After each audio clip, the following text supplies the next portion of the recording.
All right, we're going to be looking at these types of problems. They deal with proportional reasoning, meaning that we're going to be using scale factors, multiplying and dividing rules in order to scale our values up and down to get to our goal. So we're going to start with this problem where we see that organizers for a conference order buttons for their participants. They pay $18 for 12 buttons, and we're trying to find the cost of 30 buttons. Now, there's a lot of different ways we can organize our thinking. I'm going to rely on a rate table to show first how we can organize our work, but then I'll show just some other ways that I've seen kids organize their thinking. So they're comparing money and buttons, and we know that it's $18 for 12 buttons, and our goal is to get to 30. So this is just like a rate table we've been working on. We can get straight from 12 to 30 by thinking about how many times 12 goes into 30 and finding its scale factor. So 12 goes into 30 2 full times. That gets me to 24. And then I would need 6 out of the next 12, which would simplify to 2.5. So my scale factor is multiplying by 2.5. So then I can just simply do 18 times 2.5. So 18 times 2.5, we would just do 18 times 2 and half of 18, and then we would add them together, and we would get 45. So we could get $45. Now that's getting straight from 12 buttons to 30 buttons. I know that some kids really like that strategy, but others, it's hard to think about that scale factor. So another strategy would be to instead think of a number that 12 and 30 have in common that go into both, and that would be 6. It's very easy to get down to what 6 buttons would cost because it was half the amount of buttons, so it should cost half the amount. So 6 buttons cost 9.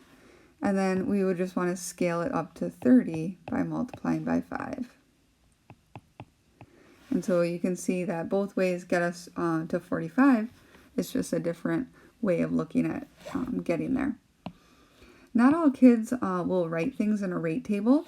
Sometimes kids like to organize it like this, kind of just as a sentence. And then they get to 6 buttons, and their work is more vertical than it is horizontal. But the idea is the same, that we're still using our division or multiplication rules to scale to the goal. And it's really just up to you how you like to think about your organization. But you do have to show your thinking, and you do have to show your scale factors. Okay. Now, sometimes we'll see proportion problems that are void of context. So it looks like this. This is a simple proportion. Remember that a proportion is just 2 ratios that are equal to each other. And we're just looking for relationships within these numbers. We can look for a relationship between 24 and 60 and think, what's happening to 24 to scale it up to 60? And whatever I do there, I would do the same to the 8. So we can look at that relationship. Getting from 24 to 60 is a little bit more of a complicated relationship. So I always urge you to look for the other relationship. Remember when we were doing shapes, there are always 2 relationships, and sometimes one will be easier than the other. In this case, scaling from 24 to 60 is a little bit more complicated. We can instead look at the relationship between 8 and 24. And I can think to myself that 8 goes into 24 3 times. So there's this 3 that they have in common, this multiple of 3. Now over here, I'm trying to use the 60 to get the value of x. So I need to think about what are we doing to the 24 to get the value of 8. And we would be dividing by 3. So I would just have to do 60 divided by 3, and we would get our value for x. So x would be equal to 20. All right, and here's the last one that we're going to look at today. This is a proportion, and it's just two ratios that are set equivalent to each other. It can get a little confusing with the way that they write it out like this, so I always urge kids to take the relationship and stack them instead. It really makes us be able to see how these numbers relate to each other. Now remember, there's this relationship between 12 and 28 that we can look for and use it here, or we can look at the relationship between these numbers and use that relationship over here.